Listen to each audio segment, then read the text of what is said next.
Welcome back to another episode of the Cape CopCast. I'm one of your hosts, Lisa Greenberg. And I'm Officer Mercedes Simons. Together we make up the Public Affairs Office. We have two guests today. We do. We have Sergeant Morgan Mills and, drumroll please, we have returning guest Officer Stephen Klakowicz. Thank you for being here again. Obviously, it wasn't very bad the first time. You were willing to come back a second time. I think that says a lot. I think this will help us continue to get guests. We'll be like, see, he came back twice. Absolutely. So we love having you guys here. You guys are the backbone of our department, the best representation that we have. Not in like the whole department, just to clarify, but as far as patrol goes, you guys are an amazing representation. You do so much, and the police department and city could not function without what you do on a day-to-day basis. Absolutely. So you want to start just a little bit by introducing yourselves? We'll start with you, Sarge. Oh boy. I am Morgan Mills. I've been with the Cape Coral Police Department since 2007. I started here when I was 21, fresh out of college at Florida State. Go Noles. Worked patrol until 2015, and then for 10 years was assigned to our professional standards bureau, where I did compliance and background investigations. And just in August of this year was promoted to sergeant and shipped back to patrol, where I've really enjoyed getting back out on the street. So that's a little bit about me. It's good. I think patrol can be scary when you've been off it for a while. It's something, there's a lot that changes. There's a lot of technology and policy and just the way that we do things in general that changes a lot. But I think going back was probably really exciting because you get to refresh on your skills, get back in touch with everything that you missed, and then you kind of come back to why you wanted to be a cop in the first place, which is helping people. And now camaraderie. I was going to say you get to help the people who work underneath of you as officers and advocate for them, which is great. Yeah, that mentorship must be pretty cool. Yeah, it's fun. It's fun to be out amongst other officers where when you're in the building, you're just kind of in your own units and your own bureaus, which is fantastic. I enjoyed my time upstairs too, but you don't get the same camaraderie anywhere else like you do in patrol. That's so awesome. Yeah. So no pressure, Officer Klackowicz. How much do you love your sergeant? She's great. She was the first person that I interacted with here because she did my background investigation. Oh my gosh. When I was being hired. So if anybody ever wonders, like, how did that guy ever get a job here? I would blame her. Oh my gosh. Yeah. I don't think anyone's wondering that. But I've been here since 2021. So I'm in my 5th year and I've been on patrol for that tenure, and I've done night shift and now I'm currently on day shift. Yeah, we actually worked night shift on patrol together before I got the spot in public affairs. So when did you switch to day shift? In spring of 2023, I think. I'm sorry, fall. Okay. Yeah. So it's just been just over 2 years I've been on days, and I'm sure it's a lot different than nights. It's a totally different experience. Which do you like better? I really like days. I've been enjoying it. Just the schedule. Oh yeah. Because I have a family, I have kids, and to be able to go home and have to stay on that night shift is tough. So I had to flip flop and sacrifice getting adequate sleep for those couple years. But now that I can go home and have a normal schedule, it goes a long way. Oh, for sure. I bet the difference in the activity that you would see on shift is totally different, like night and day, no pun intended. Yeah. But Well, what district or precinct did you work when you were on nights? I started in South, it was South District at the time, and then I worked in North District. So even between those two precincts, it's almost like being in a different city. Yeah. Just with the size of our city and the makeup and the demographic and the way things are laid out. Going from working along Cape Coral Parkway at night to working along Pine Island or Burnt Store Road during the day or even at night is it's almost like two different cities. So I'm sure. And then that versus nights versus days is just a completely different composition of the kind of calls you're going to. Yeah, absolutely. So you guys work the Northwest precinct right now. Can you tell us a little bit about it? What do you like about it? How's it different? Because when I worked in Southeast, and Southeast was always really crazy busy, always really fun, something going on.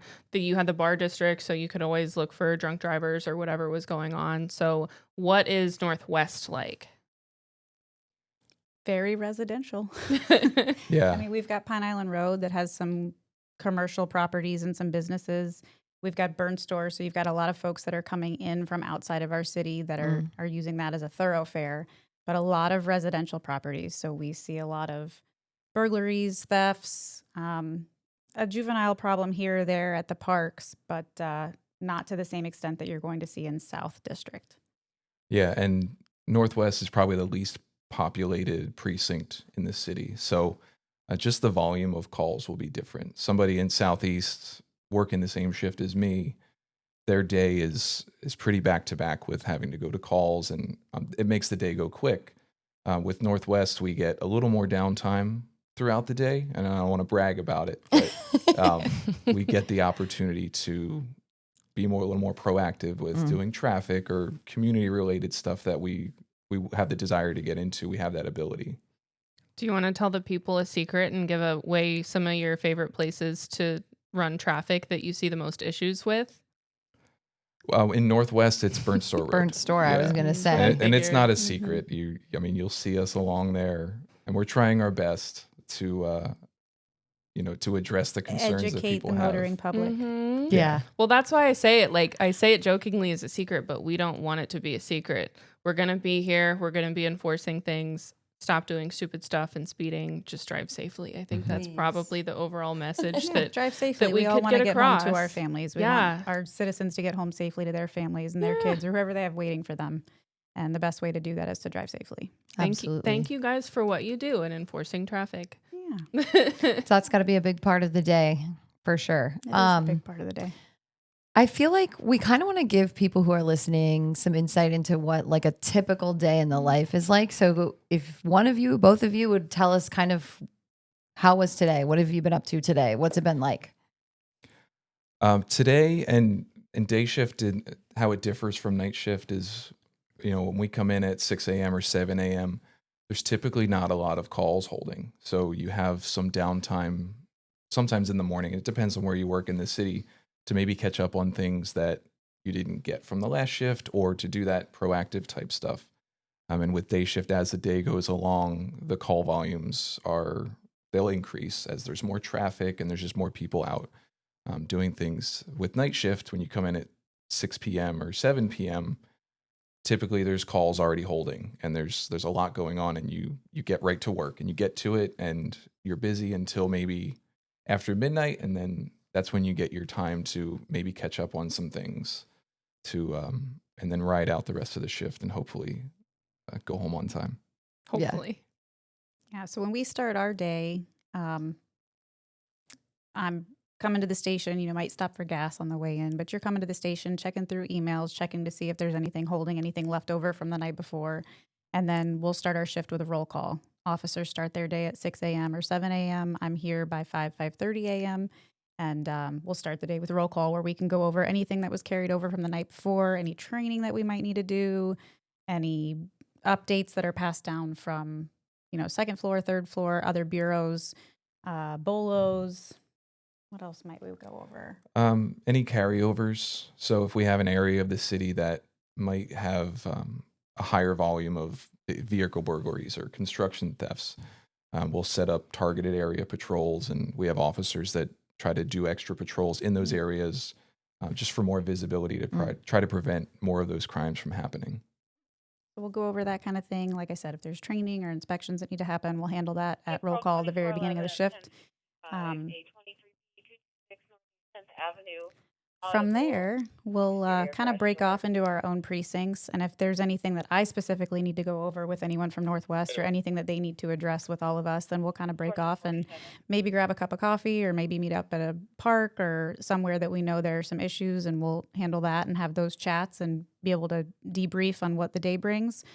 And from there, it's that proactive enforcement that we talked about, whether it's traffic or we have targeted area patrols where if we know right now in the Northwest we're having an issue with water systems being stolen from the side of houses, maybe new construction homes. So we have certain areas that we're really trying to show a presence, hopefully to deter or to gather any information from suspects that might be out and about, casing those items to take. we'll hit those areas and wait for calls to come in and handle them as we need to. Mm-hmm. What kind of calls have you guys seen today? We had a past occurred theft that somebody had a firearm stolen from their house by someone that they had hired to do some work. Mm-hmm.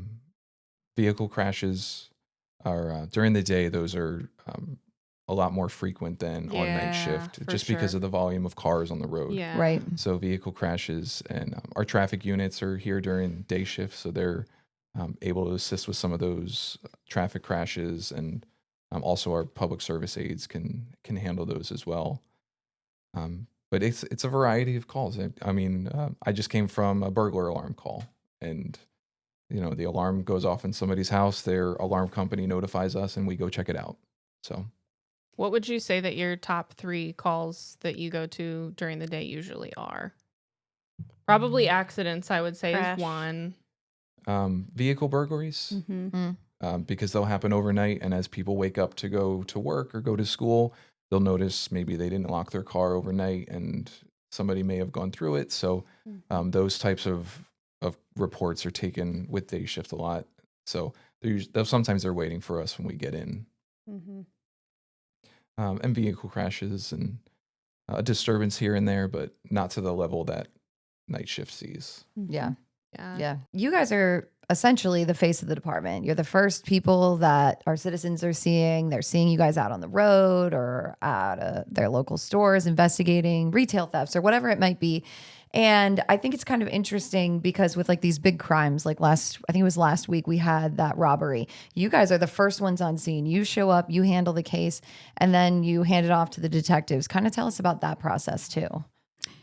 So when we call those a hot call. So when we get a hot call that's toned out because we need response and we need response now, we'll respond to those codes. So when you see us heading somewhere, lights and sirens, it's because we're going, in this case, an armed burglary. It ended up being, we had information that there were masked subjects inside of a jewelry store that had the owner inside with them. And we needed to get there and assess the situation right now. So we get to that area, and usually everyone's trying to figure out, are we at the front? Are we at the back? We need to set up a perimeter. We need to make sure that, what do we have? Are the suspects still inside the business? For that situation last week, we didn't know yet what we had. So we're trying to hold it down, keep people out of our perimeter that we have set up, figure out what we have going on inside. And from there, set that perimeter, get the information that we have. We were trying to review video to see.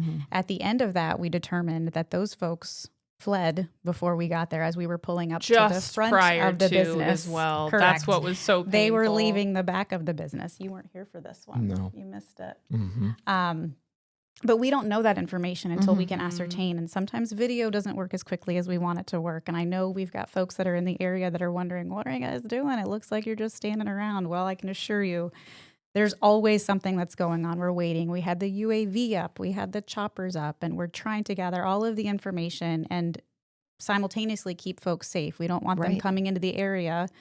We don't want them being hurt. In that situation, we were able to apprehend using our resources and our local, contacts and task force and all that good stuff. But really, it's hurry up, ascertain, keep people safe, hold the area, wait. And then we've got to call in our detectives. We've got to call in our forensics. We've got to call you folks so that you can come and answer questions that the media has and do it far more eloquently than we're able to do. You guys do a great job. You do a great job. But You hold the fort down. It's calls like that patrol will handle initially.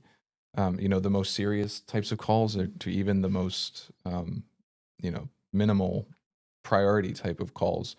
We're the ones that respond to them. So it's a good variety of any type of call that you can imagine that's patrol that's going to be the first to respond and go from there. Yeah. And then you hand it off and you're on to the next thing. So it's like, you don't really have, people think, oh, this officer's just sitting around in their car. You guys don't have a break. I mean, your break is spent doing proactive work and enforcement and things like that. Right. I often wonder what people think when they see us, sitting in a median and I've got this phone out and I'm at this phone and I've got this computer, and I assure you I'm not playing games. I'm categorizing videos for, that become evidence in these types of cases and approving reports and approving citations and traffic crashes and making sure we have all the information that we need to submit it to the next floor when it's got to go to a detective or to another resource, and answering questions. Hey, my car has this issue going on. Can I take it over to get worked on? Just all the things. Yeah. Is that like one of the things that you would say has just changed from being an officer / detective to being a sergeant is just all the,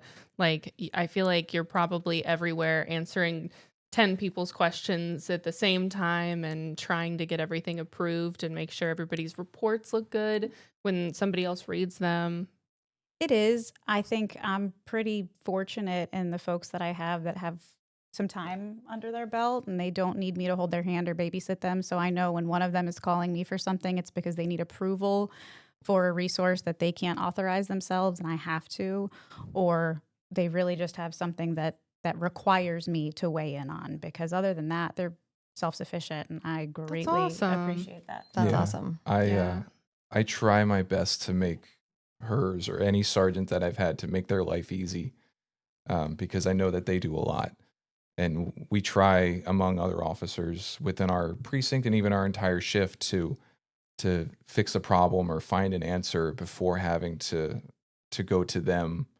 And if I'm training a new officer, I try to reinforce that with them, is you have these resources of the people that you work with. Like, there's a really, really good chance that you'll find your answer and get this figured out before having to go to them, because we need problem solvers. That's what a lot of being an officer is. Yeah, for sure. And I do have a question. This isn't to put you on the spot, so if you can't think of anything, we can cut it out. But is there anything that you guys want the public to know about what you do or what we're currently doing or anything like that? Is there like some sort of message that you wish the public would just listen to, whether it's something specific about, like, I don't know, e-bikes, or whether it's just something more generic and broad? I think there's instances where people will call and say they backed into somebody's car in a parking lot and they have a crash report that they want, and we will gladly do that. But if no one's injured and it's not blocking traffic, and we have to prioritize that. And I've seen instances where someone has called and then 15 minutes later they're calling back, why isn't an officer here? And our dispatchers, they prioritize sending us to calls, and unfortunately that has to sit there sometimes, and we will get to you. We certainly will, but we try our best to, if somebody's in danger, whether it's a disturbance or a more serious crash that has injuries, this other type of call might have to wait, and we really do our best. But yeah, that's something that I think most people know that, but Yeah, no, that's something that I think even the chief has talked about in some of the chief's chats, is just sometimes the staffing is the staffing that we have. Sometimes we have time to take a coffee break, and sometimes you guys are running calls in other people's precincts because they have all of their officers tied up on one or a couple different things. Like, there's a huge span of busy, not busy, but either way, we only have this exact staffing that we have. So within whatever's going on, whether it's a busy day or a light day, that all factors into our response times, which will always be good, honestly, for the hot calls, but they might not always be as good on the calls that might not be a life-threatening priority. Yeah. We also have desk officers that are here that are able to take phone calls, reports. You can call and ask for a phone call back from an officer, and you might get that phone call quicker than we can get to you, depending on what's going on in the city. And that's an available resource. And I think in the same way that the public wants us to have grace and patience with them when they're not having a great day, we're also human. And you have no idea what an officer or a supervisor has just come from when they're responding to your call.